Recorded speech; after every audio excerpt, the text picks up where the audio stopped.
Hello, and welcome to the News in a Hurry for January 9th, 2013. This is the first episode in a weekly series where we bring you the news in a hurry. My name is William Welch, and this is my co-host, Travis Prunyfingers Volker. Starting off with your weird news, a man in Astoria, Oregon landed himself in hot water recently by committing a hit and run while drunk, and then posting about it on Facebook. One of the man's friends on Facebook reported the status update to the police, which resulted in the man's arrest. He was charged with 2 counts of failing to perform the duties of a driver. Let's talk science. Toyota and Lexus recently showcased an autonomous vehicle. While working on the project, they state that the driver is an important part of the vehicle, and that the technology should act more as a co-pilot. A new study by the Harvard-Smithsonian Center for Astrophysics estimates there are above 17 billion planets in the Milky Way which are Earth-sized, rocky, and in a close orbit to their sun.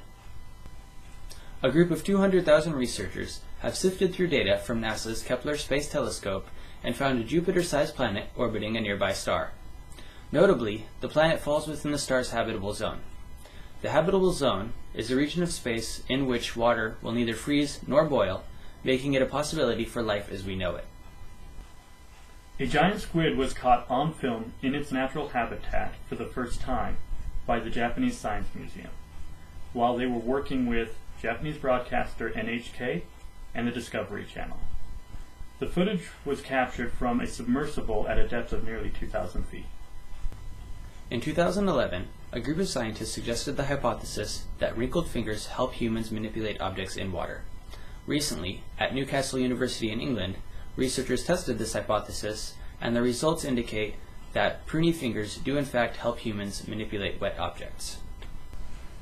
The city of Boston has declared a public health emergency in the wake of a flu epidemic.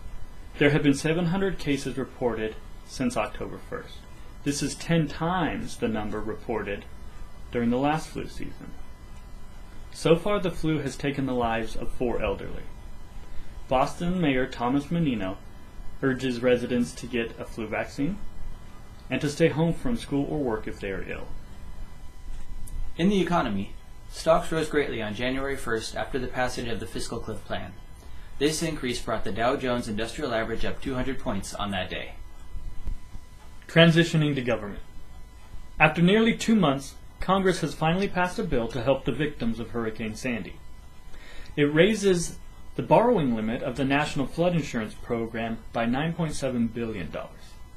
This is a small portion of the $60 billion originally up for vote that has yet to pass.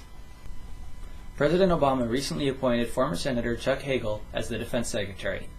Mr. Hagel is a veteran of the Vietnam War and former 2-term senator.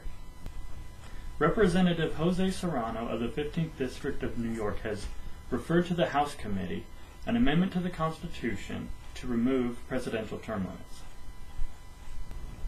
The Supreme Court is set in late March to hear oral arguments in cases challenging same-sex marriage laws. The 2 cases in question are a California ban on same-sex marriage and a New York court ruling that denies homosexual couples some of the federal benefits that heterosexual couples receive.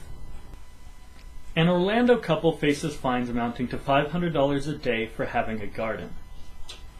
The garden is reported to not comply with Orlando City Code, which requires that gardens have a finished appearance. A 15-year-old Pakistani girl who was shot in the head by the Taliban in October of last year has been released from a hospital in Great Britain recently. She was apparently shot in the head for advocating girls' education in Pakistan. While she has been released to spend some recovery time with her family, she will soon need to be readmitted for further reconstructive skull surgery. A congressional bill, currently referred to the committee, has been created to award her with a Congressional Gold Medal for her devoted service to education, justice, and equality in Pakistan. Protesters in China are unhappy about media censorship. A New Year's editorial, which originally called for greater respect of constitutional rights, was highly edited, and the final version supported the direction of the current political system. This instance of censorship caused a widespread call for help on the internet, and protesters showed up outside the offices of local media to express their dissatisfaction. It's hot in Australia. How hot? Very hot. So hot, in fact, that a governmental weather agency has added 2 new colors to the weather heat maps to account for the record-setting temperatures. These 2 new colors bring the heat map's total temperature up to over 50 degrees Celsius, or 122 degrees Fahrenheit. Wildfires are in imminent danger in these record-setting temperatures. Over 300,000 acres have already burned, with the most intense flames in Tasmania. In related news, 2011 was the hottest year ever for the United States. Temperature difference between years, typically measured in 1/10 of a degree, smashed the records by being a whole degree hotter than the previous hottest year. In sports, the NFL has wrapped up the wildcard round. We head into the divisional round where the Broncos take on the Ravens at Mile High Stadium on Saturday. The Texans face the Patriots in New England. And the Packers head to San Francisco, while Seattle attempts to extend their playoff season over the Falcons in Atlanta. And finally, in your feel-good news for the week, a community of video gamers known as the Speed Demos Archive is in the middle of a week-long video game marathon. The marathon is a charity event supporting the Prevent Cancer Foundation. Various members of the Speed Demos Archive play through numerous games as quickly as possible. During the event, viewers can donate to the charity, to be entered for a chance to win various prizes, to meet donation incentives, or simply because they enjoy the event.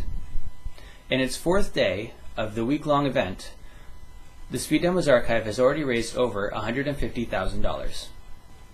And that wraps up your News in a Hurry with Travis Volker and William Welch. Please make sure to subscribe so you don't miss the News in a Hurry.